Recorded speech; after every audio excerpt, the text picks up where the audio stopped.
Hello there, I'm Eldrahill and welcome to a guide for Jarl Haystein of Nantes in Crusader Kings 3.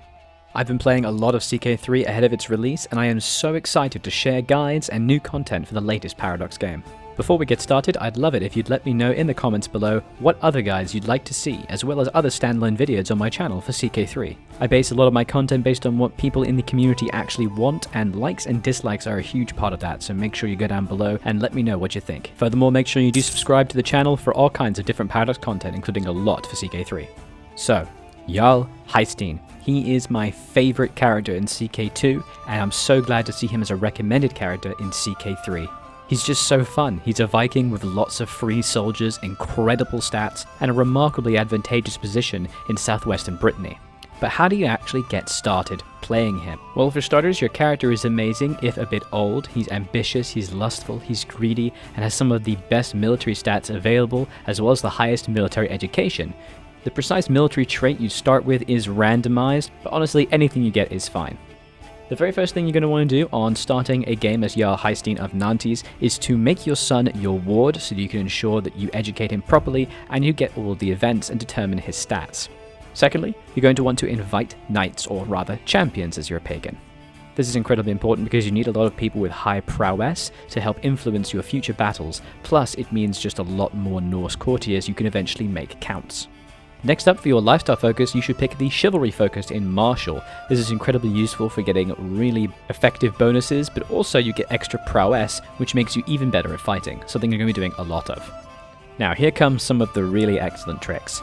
Once you're done setting everything up, immediately go to King Sigurd Snake in the Eye, the King of Denmark, and start swaying him by right-clicking him and choosing the Sway scheme. You're doing this because you eventually want to marry his second daughter to your son.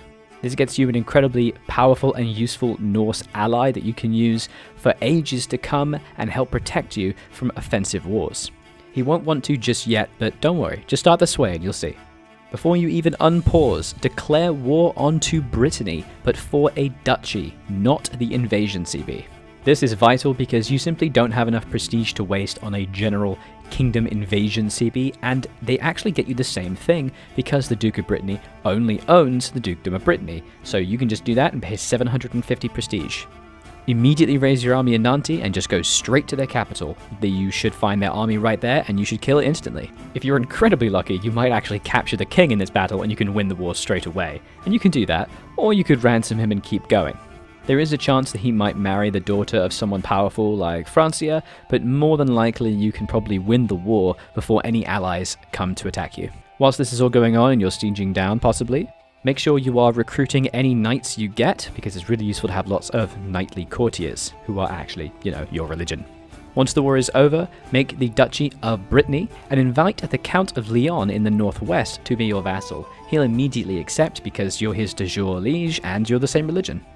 Once you are now a duke, you can then marry your son, your heir, to Jarl Sigurd's daughter because you are a duke and he considers you a lot better now. And by this point, your swaying should have helped influence him to like you. Dismantle your forces and then immediately declare another war onto Cornwall, the exact same CB, the Ducal Conquest. This is an incredibly easy war, but also gives you a little foothold into England. Good piece of advice here is never accept peace just because you capture someone. I found in this war, no matter how many times I did it, I always captured the king or someone important, and it was so easy to peace out, but don't. Ransom them and keep sieging them down because you need the gold. Once you've won the war, immediately make the Duchy of Cornwall as well. You need it because you need 2 duchies to form a kingdom. Additionally, if you can't ransom any of the prisoners that you end up getting because they're unimportant or they won't pay it, just execute them. Get free dread and free prestige because you're a Norse. You're supposed to. Don't worry. It's okay. No one will judge you.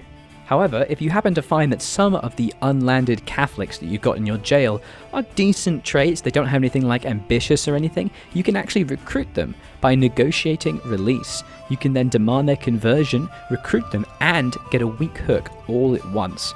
Then, once you've won your war, you can actually grant them a county.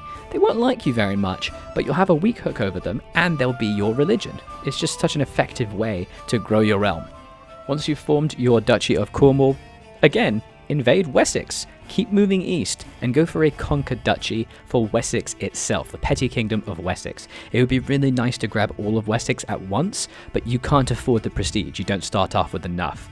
So just do this because it helps make your land contiguous and it's a very useful duchy.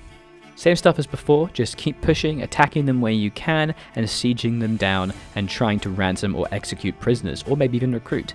Make sure they don't sneak an army back to your capital to siege it down, because they might end up rather lucky and take your heir, and you might lose the war or have him executed. Also, if you happen to get lucky and capture Earl Alfred and he's in your jail, I think we both know what you should do with him.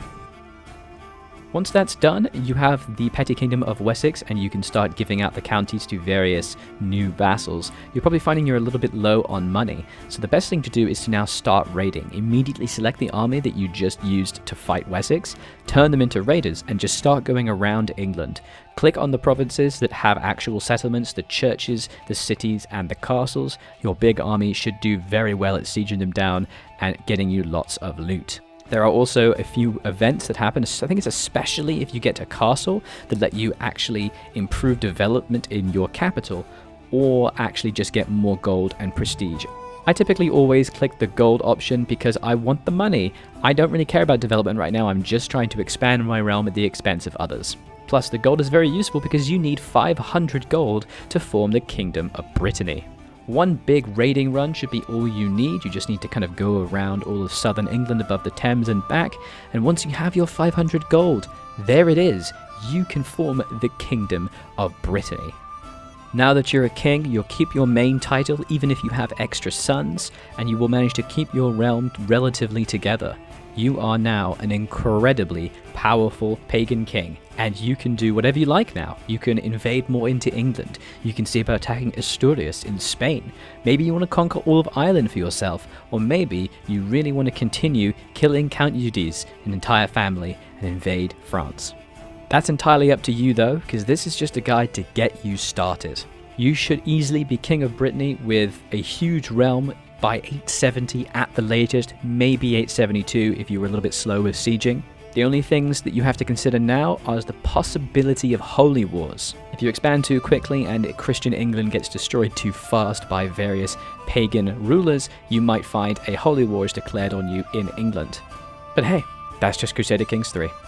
The whole world is now open to you and you can go about forming an incredibly powerful pagan dynasty to last for generations. I hope you have found this guide for Jarl Haystein helpful. You should now be in a position to do whatever you want and have an incredibly interesting first game as a pagan in Crusader Kings 3. Like I said at the start, make sure you do subscribe if you are interested in more CK3 guides and CK3 content in general. I hope you guys have enjoyed this video. Make sure to leave a like if you have. And I was Aldrahill, and I will continue to be. Thank you so very much for watching. Have fun being Jarl Haystein of Nantes. Bye bye.